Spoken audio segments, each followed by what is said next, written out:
Do you think that's a solid kind of takeaway from our conversation today? We're going to figure out who listens to this and who has the same like Instagram reel feed algorithm that I do. I saw something the other night that was talking about perspective versus, perception versus perspective. Ah, It yeah. comes back to what I've said a lot of times from Ted Lasso or Walt Whitman, right? Or was it Eli Goldratt that said, "Be curious, not judgmental." Well, in some way, shape, or form, all three of them, plus a plethora of other people, because Probably, yeah. I'm into Well, philosophy and psychology. So no thought is a new thought. Every thought has already been thought, right? That's where we talked about the marketing terms. They're not trying to reinvent the wheel. They're not trying to think outside the box. It's what works. Let's just yeah, follow what works, what gets traction. So I think from both sides, I think from an end user, I think from the industry, us as advocates, and I think from the CMMS providers too, we tend too often to come in a little judgmental, a little bit more from perception. Where we really need to do is try to almost empathize and replace ourselves in the other seat and gain some perspective. CMMS Radio talks about all things CMMS, computerized maintenance management software, focused on maintenance management. It's the people, the process, and the culture that make your CMMS journey a success. It's interesting. So the way you're kind of looking into that and trying to find a way to solve that is actually the way. And what it's the easiest way that requires the least amount of babysitting. Correct. What happens is during the engagement, the sales engagement, they're working with a solutions consultant and other people. These things get talked about, and sometimes what happens is they ask the right question, but not quite in the way. I don't want to say right or wrong, but not quite in the way that would get them the actual answer that they want to confirm that it meets their current work process. Because what happens, and I want to be fair to, because we're recording now. So I want to be fair to CMMS providers, mostly fair. I mean, you know me, I want to take some digs, but I don't call them out by name. And then I want to be fair to the customers. There's not a secret decoder ring to figure out, like, I can't know what I don't know, and I can't know that you don't know what I want you to know about what I'm trying to know. I know that sounds like a bunch of mumbo jumbo, but that's about the best way you can describe it. Because you were just telling me, Corey, about how when somebody asks about something, the first thing you do is you want to know, well, why, what's happening, what are you doing, and how can we solve that? And this is why, actually, I think you, me, a lot of the people we know in common, and they're at all kinds of different companies, right? Like, I mean, obviously, they will say, the ones we're you know who I'm talking about. We can use anything. We don't care what CMMS you have, because if that's what you have, we're going to find ways to leverage it, and we're going to leverage it to the hilt. But there's a difference there. The people I'm talking about, that we are, talking about, like a Brian Bieschke, even a Joe Anderson, George Williams, all that. They'll say, look, even if you have the wrong system that doesn't do what it needs to do, you can get close, and we will figure that out, because that's what a lot of us have done for years and years and years.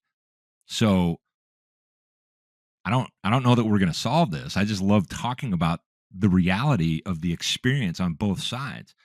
Yep. I don't know how to fix that. Like, how is it because the front line at the CMMS company is too green and doesn't know what they don't know, and that maybe on the customer side, and I mean this in a productive way, they can't possibly get educated enough because they don't even know, and nobody knows they need to leave a breadcrumb? Does this kind of make sense, any of this?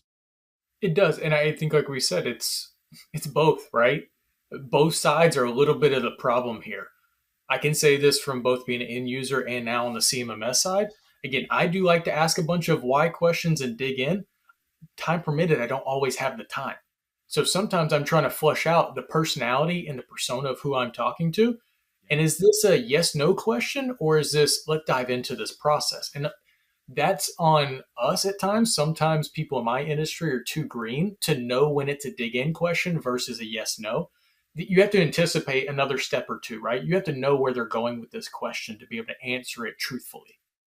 A lot of times And you're just saying yes or no and you're leading them down the path of like, oh, okay, tick, right? And again, on the side of the end users or the potential clients or the clients here, they're not usually coming in with priorities. They haven't come in and assessed what are my must have, what are my should haves, and what are my could haves, right? So yeah, they're asking this question, but again, it's my job to try and understand what was your original pain point? What was not going well in your current process? And how big of a focal point in your operation is this? Is this yeah, something yeah, that's a 5 minute fix? Like I'm asking you to spend 5 minutes a week doing this? Or is this something that is going to consume you and take you off of the floor and sit you behind a desk and say, nope, you're not a maintenance manager anymore. You're not a maintenance supervisor. You're not a lead tech. You're now the CMMS admin. yeah, Nobody wants a CMMS admin anymore. They want these tools just to do AI and do everything for them. Me yeah, and you yeah, both know the reality here is depending on your size, complexity, how much of it's outsourced versus how much is insourced, maturity, right? All these factors come together.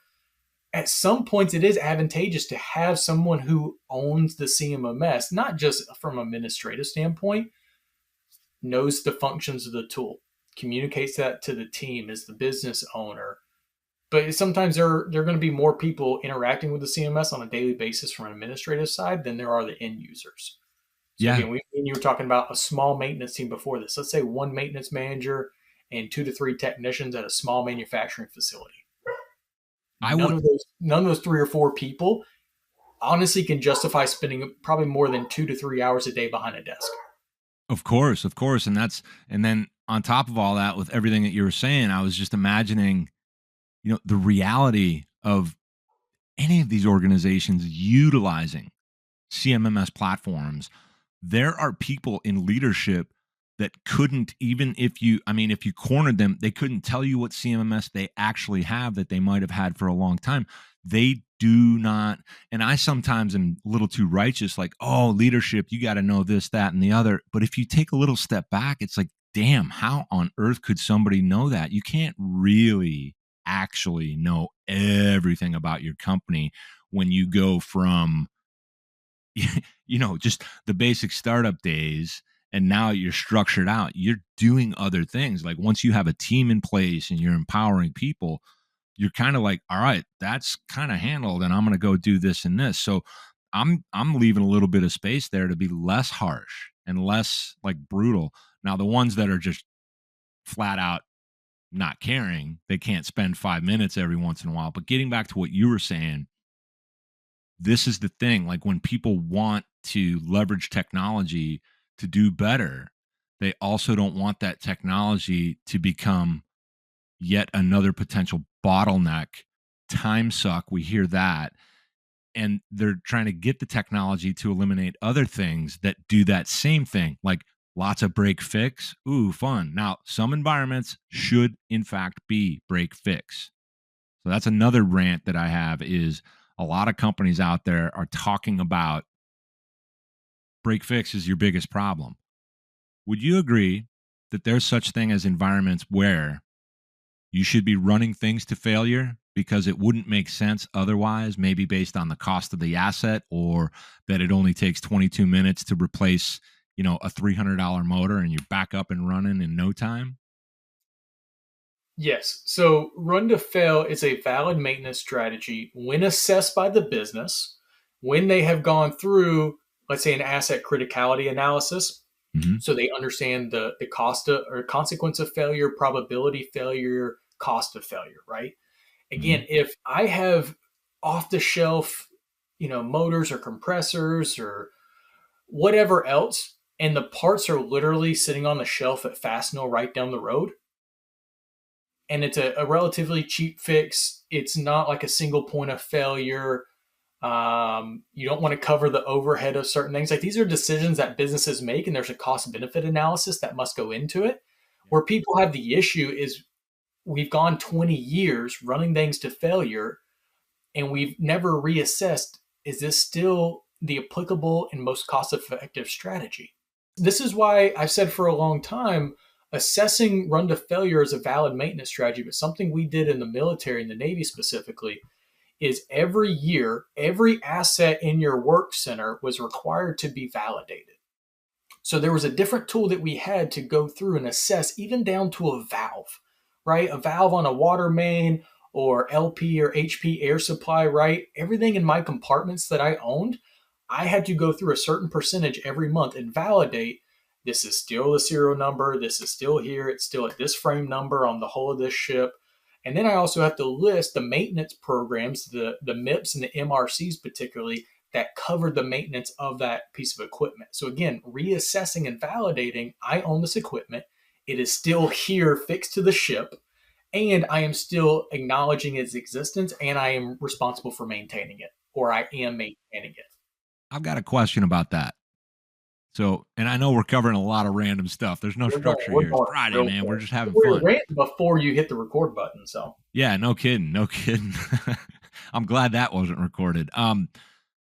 When it comes to that, so okay, first of all, I think we agree, and I think everyone would essentially agree that we need to do those periodic assessments and do them well so that we really know. But other pressures cause us to not be able to do that, and you can get to that 2, 3, 5, 10, 20-year range where we're kind of doing things the way we do things and we haven't gone back. Has anything changed within the context of how everything has changed? Now, in your military experience, and also drawing on when you then were in the manufacturing space, these things that we have to do, right? The actual, for example, three M's or whatever it might be. You do this and it's these 10, 20 things.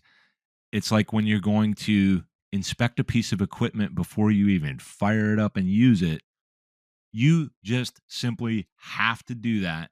That will be periodically assessed as to whether there's a viable option to eliminate or step reduction, like through analysis. But what I am thinking is all these things that take us so long and they're so hard and we feel like they're disruptive, isn't it often a better approach to say, this has to be done, so I'm going to do it, and I'm going to get better and better at it. In other words, it doesn't get any easier. You get better and better at it if you just adopt the process. Like even if you had a terrible CMMS or anything like this, if you just learned how to use it, you'll just get better and better at that, and it starts to suck less. Here's the double-edged sword, right? I'm going to play devil's advocate here because it's both sides.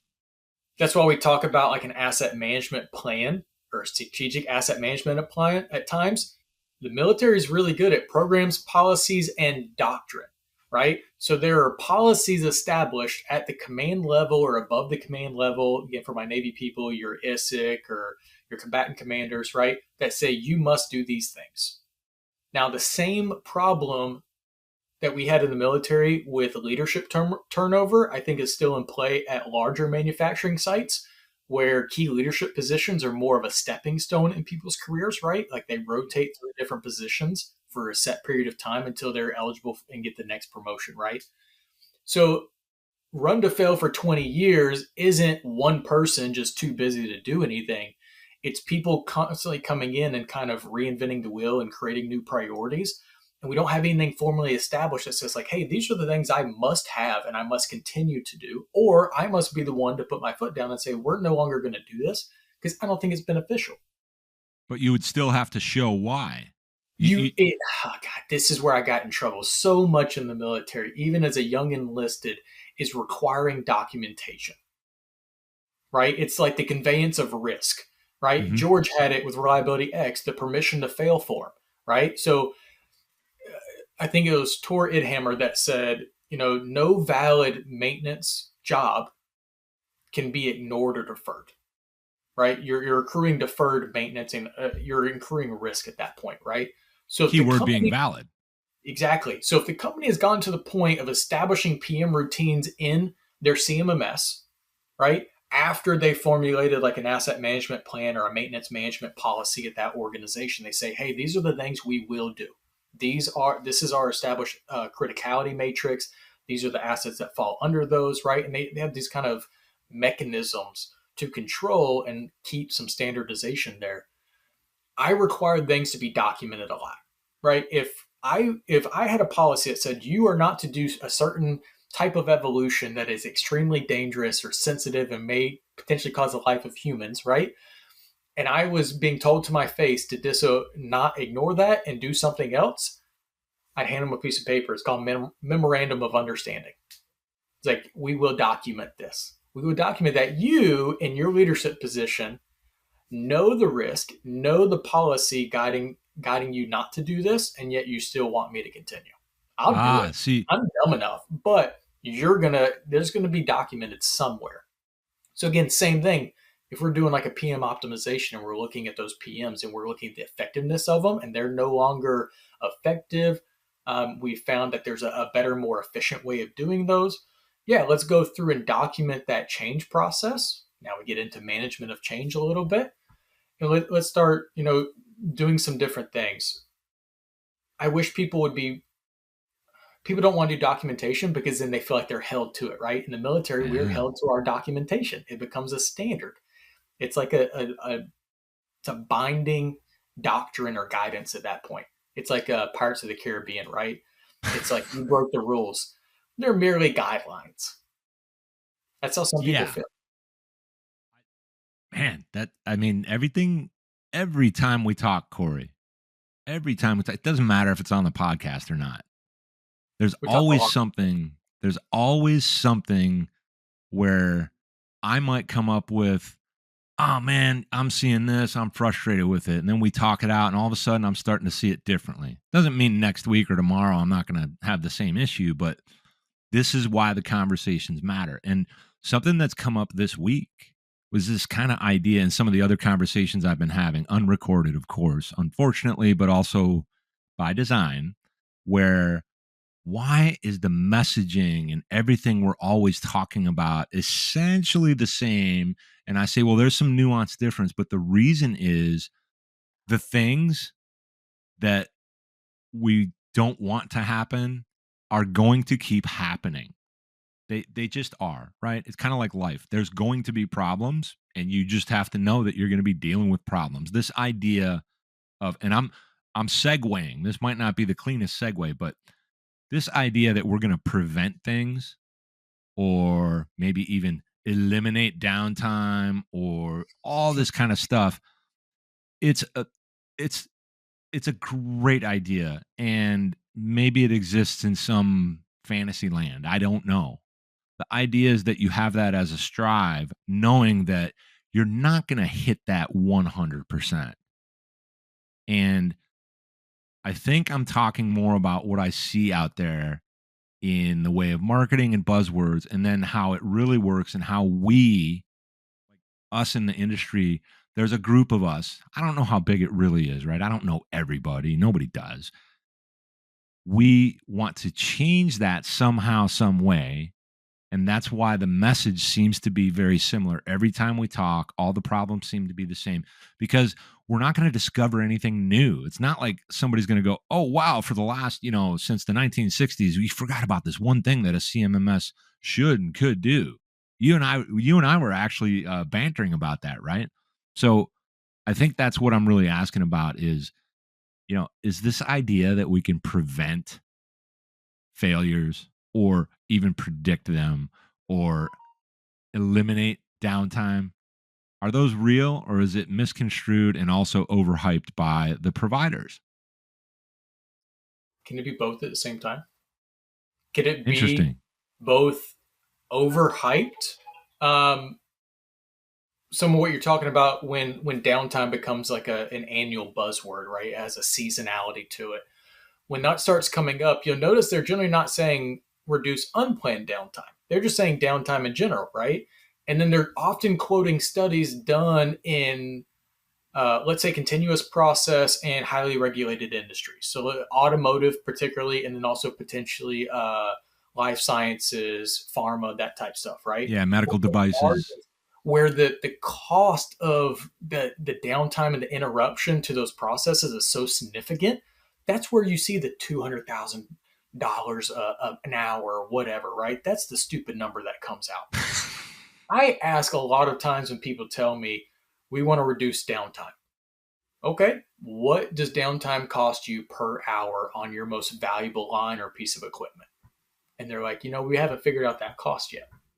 Oh, It's like let's that's a start red flag. first. How are we going to measure success? How are you going to measure another buzzword, the ROI of CMMSs, right? So again, Brian said it pretty well. It's like the value of a solution is what the company receives in return, right? It's value is different for everybody, right? What I cherish as value is completely different from someone else. And it kind of goes a similar line as you saying, like, what's number one CMMS? Well, it's the one that you freaking use. It doesn't matter if it's perfect. There probably is a very close to perfect tool out there for you. But again, guess what? Some of the people evaluating these tools only care about cost. So what they're going to do, they're going to we talked about the must have, should haves, could haves. They're going to sacrifice some stuff to get something that they think is at the appropriate price point, and they're going to sacrifice those needs and put their team in a pinch. And again, my tool isn't the best tool for everyone out there, and I am bullish about that. It's not going to be. I don't want it to be, right? But I want it to be the right tool for my current clients and people like them. See, this is the thing where that, that's where from marketing, and we'll come back to that. Well, it can this is the convergence of all of these ideas and the conversations and the things we've talked about. I talk about it with Brian, and again, just to clarify, that's Brian Bieski and Joe Anderson, all these different people, and I'm always shouting those people out because I talk to them on somewhat of a regular basis, and we don't always agree on things, but we go on these great journeys through conversations and we discover things. And it's not like we're discovering something new for the industry. We're discovering new ways to look at and think about things for oneself. And it's not about selling. It's about solving the problem. First, is there a problem? Did you, customer that's looking for a CMMS, how did you even decide that you need a CMMS? And what is it really connected to? Some of them still tell me to this day, yeah, I'm just kind of interested in what's out there nowadays. I'm happy with our. I remember that one too. We got great customer support. We got clean data. We use reports often, right? My team really likes it. I'm just interested. Why are you looking? Like, that's fine. I'm the type of person, right? Nowadays with the internet, you could look at all the vehicles you want online, right? You can find begging deals. You can look at the pictures inside. There's still something about touching something, right? I'm not going to buy anything. I have a relatively new truck. It is paid off. Trust me, my wife would kill me if I took on a car payment. I always want the F-250 or the 350 single rear wheel, but I'll just go kind of drive through. If I have a few minutes, I'll just drive through a car dealership. I'll just look at things. I like seeing the different colors. I like seeing them outside of a picture. I like seeing the interior. I like seeing those things. So I get it if you just like to kind of stay on top of things, and maybe it makes you think of something else that you don't know if your tool can do, and you can go back and ask that company. I'm not saying that's a bad thing at all. On the marketing and downtime side, though, marketers 100% perpetuate some of the problems, but it's not their fault either because people continue to feed off of it. That's where the industry feeds into us. Think of political campaigns right now, right? We're hot and heavy in political season. Both sides are ramping up their fear mongering to no end, right? It doesn't matter if it's at a state level or national or, whatever. They're fear mongering because fear mongering gets attention, and attention gets clicks, and clicks gets donations. They know the game. They are gaming the game. So guess what? If I see a company doing something and it's working well by the metrics, I'm going to try the same thing. If certain keywords, SEO is a big one, right? If certain keywords are getting traction in search engines, I'm going to optimize my SEO engine by using those keywords. And no one's stopping to say, is that word even a word? Is that term even a thing? I know I've kind of poked that hornet's nest a few times, and I still would die on that hill.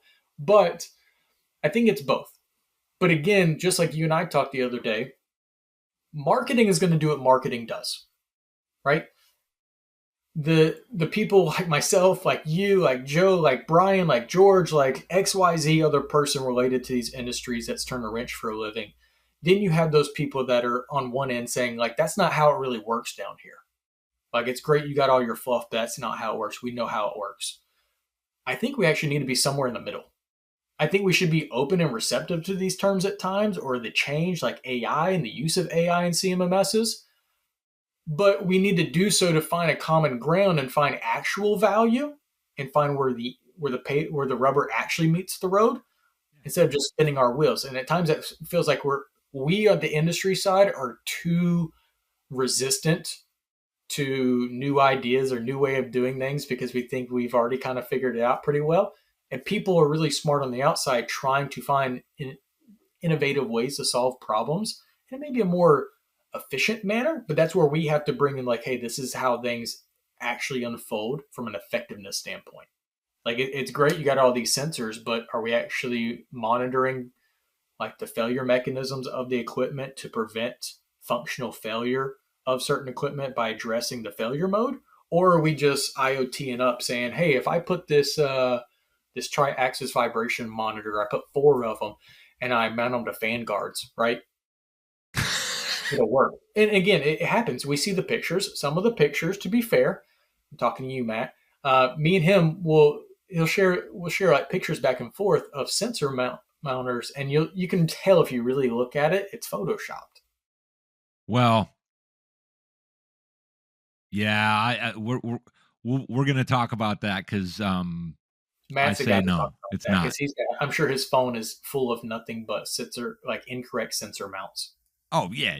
No. Matt Knuth and I mean, of course, we stay in touch. We talk about the industry. We talk about things that are cool. We talk about things. A lot of times, I think all of us are looking at and sometimes looking for things that are easy to disagree with, because we really want to help, and we want to, like for me, I just want to say, that's fucking hogwash bullshit. You need more context, because the only way that could be right is if I understand what's the environment, what's really happening.